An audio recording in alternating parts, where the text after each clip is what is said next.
आता पाहूया टॉप 9 बातम्या मोठ्या राजकीय। महाराष्ट्र धर्म स्वातंत्र्य विधेयक 2026 विधानसभेत सादर। विधेयकावर सलग 3 दिवस चर्चा होणार। सभागृहातील चर्चा वादळी ठरण्याची शक्यता।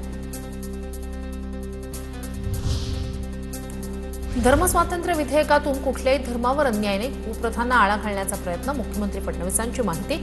तर ठाकरेंच्या शिवसेनेकडूनही विधेयकाला पाठिंबा। धर्मांतर विरोधी विधेयकाच्या पाठीशी उद्धव ठाकरेंनी केलं स्पष्ट। मात्र त्यातील बाबी समजून घ्याव्या लागतील। राज्य सरकारनं बाजू मांडली पाहिजे, उद्धव ठाकरेंनी मांडली भूमिका।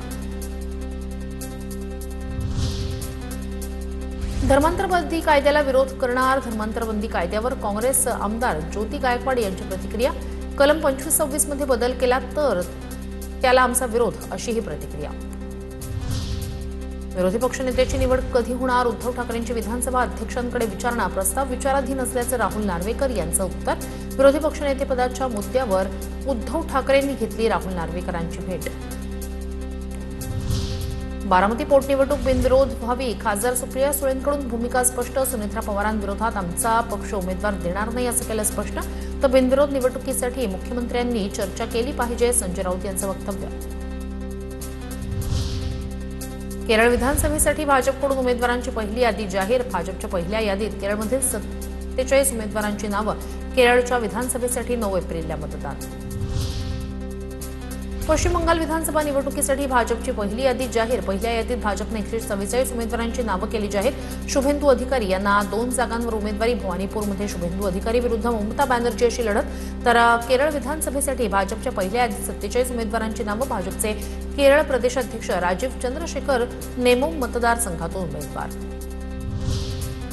देशाच्या लोकशाहीसाठी निवडणूक महत्त्वाची। निवडणूक आयोग कोणत्याही पक्षावर चालत नाही, फडणवीसांचं वक्तव्य। तर महाराष्ट्रात विधानसभा निवडणुकीआधी मुख्य सचिव आणि पोलीस महासंचालक बदलत होते।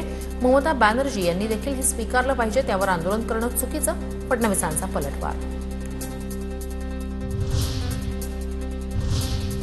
आता पाहूया टॉप 9 बातम्या राजकीय। विधानसभेत जितेंद्र आव्हाड यांनी छत्रपती शिवाजी महाराजांवर केलेल्या वक्तव्यानं बाद। आव्हाडांच्या वक्तव्यानं विधानसभेत गोंधळ। सत्ताधारी आमदार आक्रमक झाल्यानंतर आव्हाडांकडून माफी। तर यापुढे महापुरुषांवर वक्तव्य केल्यास निलंबित करणार, विधानसभा अध्यक्षांची ताकीद। गद्दारीवरून अनिल परब आणि उदय सामंत यांच्यात जुंपली। विधान परिषदेत अनिल परब आणि उदय सामंत यांची गद्दारीवरून एकमेकांवर टीका। 3 वर्षात सत्ताधारी आमदार खासदारांना 1600 कोटी मिळाले, गद्दारीची किंमत दिली गेली, परबांची टीका। तर गद्दारीचा विषय आणायला नको होता, सामंत यांचं परबांना उत्तर। मोनालिसाच्या लग्नानं दुःखाचे कंठ फुटलेल्यांनी स्वधर्मातील महिलांचे अश्रू समजून घेतले पाहिजे। कुंभमेळ्यातील व्हायरल मुलगी मोनालिसाच्या लग्नावरून सामनातून वक्तव्य। राजे महाराजांनी राज्य टिकवण्यासाठी मुली मोगलांना दिल्या, सामनातून दावा। पुणे जिल्हा परिषदेचा उद्या अर्थसंकल्प जाहीर होणार। यावेळेसचा अर्थसंकल्प हा 250 ते 300 कोटीचा असेल, असा अंदाज। झेडपी सीईओ गजानन पाटील अर्थसंकल्प सादर करणार। अंबादास दानवे यांना जीवे मारण्याची धमकी। अज्ञात व्यक्तीकडून धमकीचा कॉल। दानवेंचं पोलीस आयुक्तांना पत्र, तपासाची मागणी। अमरावतीतील 555 ग्रामपंचायतींमध्ये निवडणूक प्रक्रिया सुरू। राज्यभरात मुदत संपणाऱ्या ग्रामपंचायतींसाठी निवडणूक तयारीला वेग। राज्य निवडणूक आयोगाच्या निर्देशानुसार तहसीलदारांकडून प्रभाग रचनेसाठी पाहणी। अजित पवारांच्या विमान अपघाताचा ब्लॅक बॉक्स भारतातच डिकोड होणार। तपासासाठी आंतरराष्ट्रीय प्रोटोकॉलचा वापर।